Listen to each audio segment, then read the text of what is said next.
toy sözü günümüz Azərbaycan dilində evlilik zamanı həyata keçirilən şənliyi ifadə edir və qəribə olsa da Azərbaycan dilçiləri toy sözünü doymaq sözü ilə eyni kök olduğunu düşünür.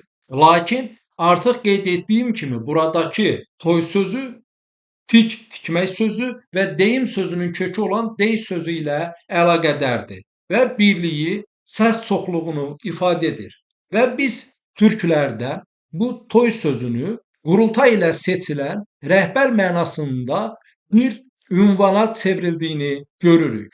Misal üçün artıq qeyd etdiyim kimi Tarqitay əslində türk tay deməkdir. Yəni türklərin qurultay ilə seçilmiş rəhbəri türk tay. Və biz bu sözü həmçinin Midiya şahı Deyok adında da görürük. Burada olan Deyok adı əslində tay və ağa sözünün birləşməsindən formalaşmışdır.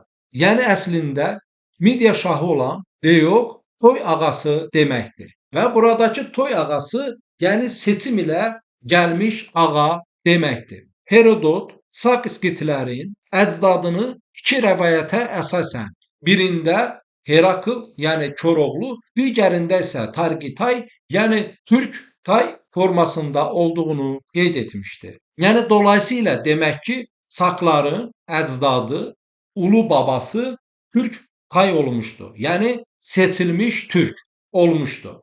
Və biz bu zaman Trakiya ərazisinin etimoloji təhlilini türk sözü üzərindən aparmalıyıq. Herodot öz kitabında yörüklərdən danışır və aparılan araşdırmalar göstərilir ki, əslində buradakı yörük sözü kürek formasında olmuşdu və daha sonra hansısa səbəblərdən bu səhvən yörük formasında yazılmışdı. Və biz beləliklə Anadolu ərazisində eramızdan əvvəl 4-cü minillikdən başlayaraq türk türkanlarını müəyyənləşdirmişik və həmçinin Herodotun Qara dənizin şimalında yaşayan Sakskitlərdən danışdığını və onların əcdadının Koroğlu və ya Tarqitay, yəni türk tay olduğunu qeyd etdiyini və həmçinin türklərdən danışdığını, daha sonra bilinməyən səbəblərdən bunun buradakı türk sözünün yörük formasına salındığını görürük və həmçinin müəyyənləşdirdik ki, Midiya şahı Deyok da əslində toyqu, toy ağa formasında olmuşdu.